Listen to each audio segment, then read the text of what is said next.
নিশ্চয়ই এর আগে আপনারা চিকেন কষা বা মাটন কষা অবশ্যই খেয়েছেন। তবে যারা চিকেন বা মাটন কিছুই খান না, তারা এইভাবে একবার সয়াবিন কষাটা তৈরি করে খেতে পারেন। এর টেস্ট অনেকটাই মাংসের স্বাদের মতোই হয়। তো যাই হোক, আমি জাহানারা, আপনারা দেখছেন তিয়াসাস রেসিপি। আর আমার আজকের রেসিপি হলো সয়াবিন কষা। রেসিপিটা তৈরি করার জন্য এখানে আমি নিয়েছি সয়াবিন, আর এখানে 100 থেকে 150 গ্রাম মতো সয়াবিন রয়েছে। এখন আমি এই সয়াবিনটাকে সেদ্ধ করে নেব। তার জন্য একটা পাত্রে আগে থেকে গরম জল করতে দিয়েছি।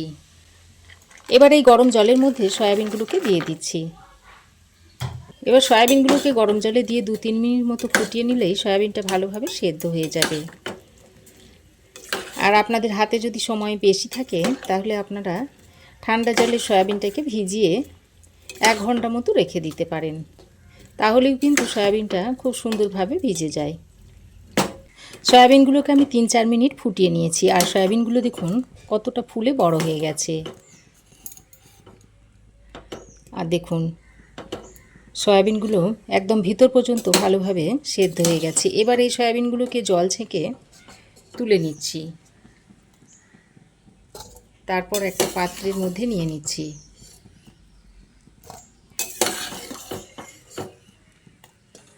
তো সব সয়াবিনগুলোকে একটা অন্য পাত্রে তুলে নিয়েছি। এবার এটাকে ঠান্ডা জল দিয়ে আরও একবার ভালো করে ধুয়ে নেব। দেখুন সয়াবিনটাকে ঠান্ডা জল দিয়ে আমি আরও 2-4 বার ভালো করে ধুয়ে নিয়েছি। আর এতে করে সয়াবিনের মধ্যে একটা যে কাঁচা গন্ধ থাকে, সেই গন্ধটা আর নেই। আর সয়াবিনটাও ঠান্ডা হয়ে গেছে। এবার এর থেকে জলটাকে এইভাবে চিপে নিতে আমাদের সুবিধা হবে। তো এইভাবে সয়াবিনের সব জলটাকে চিপে ফেলে দিতে হবে। তারপর অন্য একটা পাত্রের মধ্যে রেখে দিচ্ছি। একইভাবে সব সয়াবিনগুলো থেকে জল চিপে ফেলে দেব।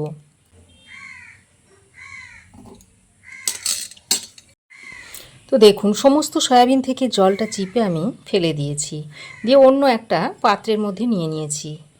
এবার আমি এই সয়াবিনের মধ্যে দিয়ে দিচ্ছি পরিমাণ মতো নুন, দিয়ে দিচ্ছি 1/2 চামচ পরিমাণ কাশ্মীরি লঙ্কার গুঁড়ো, আর 1 চামচ পরিমাণ তেল দিয়ে দিচ্ছি। দিয়ে ভালো করে সয়াবিনের সঙ্গে মাখিয়ে নিচ্ছি। আর এই তেলটা কী কারণে দিলাম সেটা আমি আপনাদের কিছুক্ষণ পরে বলে দেব। তো নুন, তেল আর লঙ্কার গুঁড়োটা দিয়ে সয়াবিনটাকে খুব ভালো করে মেখে নিয়েছি। এবার এটাকে এক সাইডে রেখে দিচ্ছি। এবার আমি এই রেসিপির জন্য একটা ভাজা মশলা তৈরি করে নেব। তার জন্য কড়াই গরম করে একটা শুকনো লঙ্কা এইভাবে ছিঁড়ে দিয়ে দিচ্ছি, আর একটা তেজপাতাকে এইভাবে ছিঁড়ে দিয়ে দিচ্ছি। শুকনো লঙ্কার তেজপাতাটাকে আগে দিয়ে দিয়েছি, কারণ এগুলো ভাজতে একটু সময় বেশি লাগে। তেজপাতা শুকনো লঙ্কাটাকে কিছুক্ষণ ভেজে নিয়ে এবার আমি এর মধ্যে দিয়ে দিচ্ছি এলাচ আর দারচিনি টুকরো। তারপর এর মধ্যে একে একে দিয়ে দিচ্ছি 1 চামচ পরিমাণ গোটা ধনে, 1/2 চামচ দিয়ে দিলাম গোটা জিরে। এবার গোটা ধনে, গোটা জিরে আর তেজপাতা, শুকনো লঙ্কা, এলাচ, দারচিনি এগুলোকে আরও কিছুক্ষণ একসঙ্গে করে ভেজে নিচ্ছি। দেখুন অনবরত নেড়েচেড়ে এই মশলাগুলোকে আমি গোটা মশলাগুলোকে আমি সুন্দর করে ভেজে নিয়েছি। এবার আমি গ্যাসের ফ্লেমটাকে বন্ধ করে এই গোটা মশলাগুলোকে একটা প্লেটে ঢেলে নিচ্ছি। তারপর এটাকে ঠান্ডা করে গুঁড়ো করে নেব। এবার আমি কড়াইটাকে আবারও খুব ভালো করে গরম করে নিয়েছি। তারপর এর মধ্যে দিয়ে দিচ্ছি 2 চামচ পরিমাণ সর্ষের তেল। তেলটাকে ভালো করে গরম করে কড়াইয়ের গায়ে এইভাবে লাগিয়ে নিতে হবে। তাহলে সয়াবিনগুলো ভাজার সময় আর কড়াই গায়ে লেগে যাবে না। আর কড়াইটাকে খুব ভালো করে গরম করে নেবেন, তাহলে সয়াবিনগুলো ভাজবার সময় কড়াইয়ের গায়ে লাগবে না, খুব সুন্দর ভাজা হয়ে যাবে। এদিকে দেখুন ততক্ষণে সয়াবিনটা 6-7 মিনিট মতো ম্যারিনেট করা ছিল। এখন আমি সয়াবিনটাকে দিয়ে দিচ্ছি।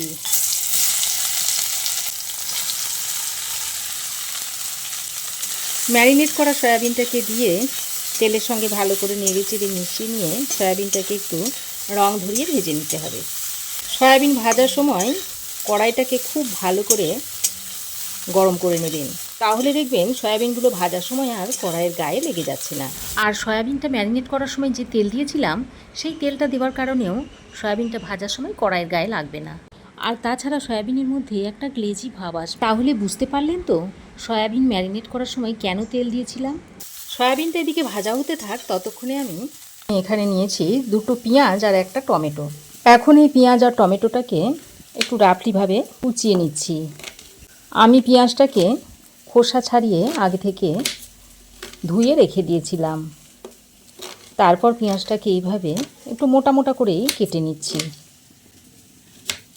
এইভাবে একটু মোটা করে কেটে নিলেই হবে। তো পেঁয়াজটা দেখুন কেটে নিয়েছি। এবার আমি টমেটোটাকে কেটে নিচ্ছি। টমেটোর এই মুখের অংশটা কেটে ফেলে দেবেন, কারণ এটা ভালো করে সেদ্ধ হতে চায় না, অনেকটাই সময় লেগে যায়। টমেটোটাকেও আমি এইরকম একটু রাফলি কেটে নিচ্ছি। তো দেখুন পেঁয়াজ টমেটো আমি কেটে নিয়েছি। এদিকে ততক্ষণে দেখুন সয়াবিনগুলো খুব সুন্দর করে ভাজা হয়ে গেছে, আর সয়াবিনের গায়ে দেখুন একটা হালকা সোনালি কালার এসে গেছে। এবার আমি এই সয়াবিনগুলোকে তুলে নিচ্ছি, তুলে একটা পাত্রের মধ্যে রেখে দিচ্ছি।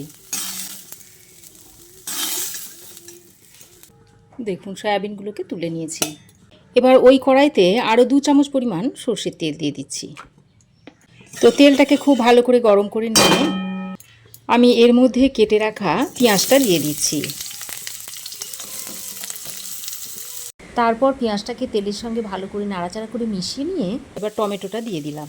আর ওরই সঙ্গে দিয়ে দিচ্ছি 6-7 কোয়া মতো রসুন, 3 টুকরো আদা, একটা কাঁচা লঙ্কা আর কয়েকটা ভাঙা কাজু দিয়ে দিচ্ছি।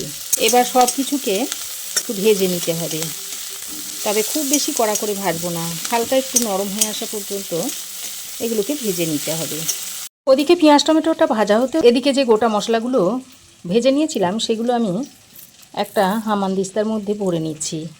তারপর এইভাবে একটু গুঁড়ো করে একটা ঢাকনা লাগিয়ে মশলাটাকে রেখে দিচ্ছি, তা না হলে এই ভাজা মশলার সুগন্ধটা বেরিয়ে যাবে। এদিকে দেখুন পেঁয়াজ টমেটো লঙ্কা সব কিছুই নরম হয়ে গেছে আর কালারটা একটু চেঞ্জ হয়ে এসেছে। এবার এগুলোকে নামিয়ে আমি একটা এরকম বড় ছড়ানো পাত্রে রেখে দিচ্ছি। এখন এটাকেও একটু ঠান্ডা করে নিতে হবে, তারপর মিক্সিতে পিষে নেব। এবারে দেখুন যে পেঁয়াজ টমেটো এগুলো ভেজে নিয়েছিলাম সেগুলো একটা মিক্সির মধ্যে ভরে নিচ্ছি।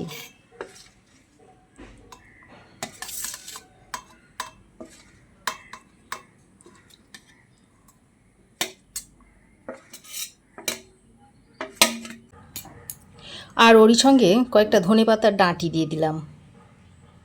তারপর এটাকে ভালো করে বেটে নিতে হবে। তো দেখুন মশলাটাকে আমি এরকম করে বেটে নিয়েছি।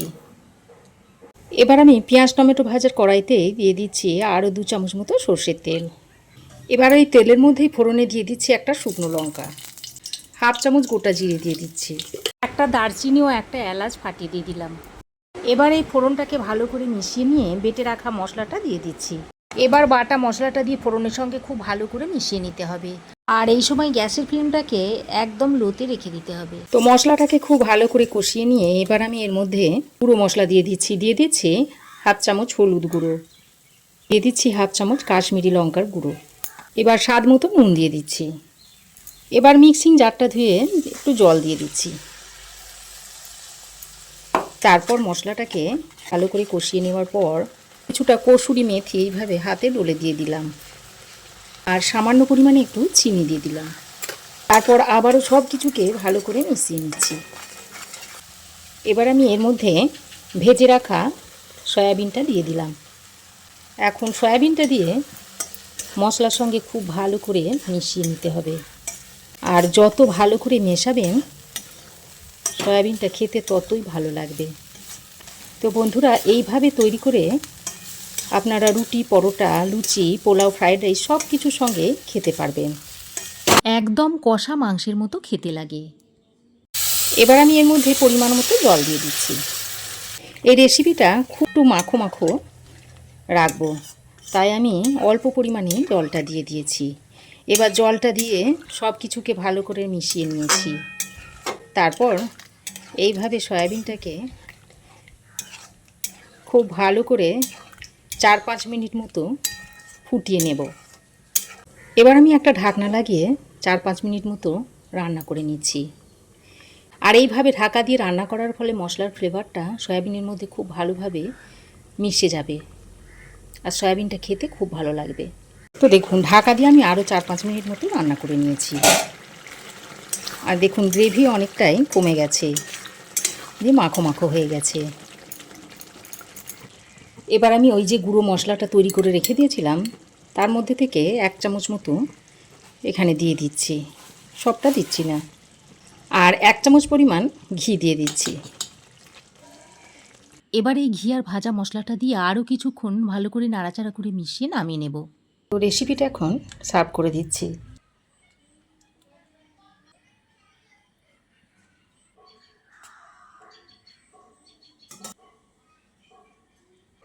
আশা করছি আমার এই আজকের সহজ সাধারণ ঘরোয়া রেসিপিটি আপনাদের ভালো লেগেছে।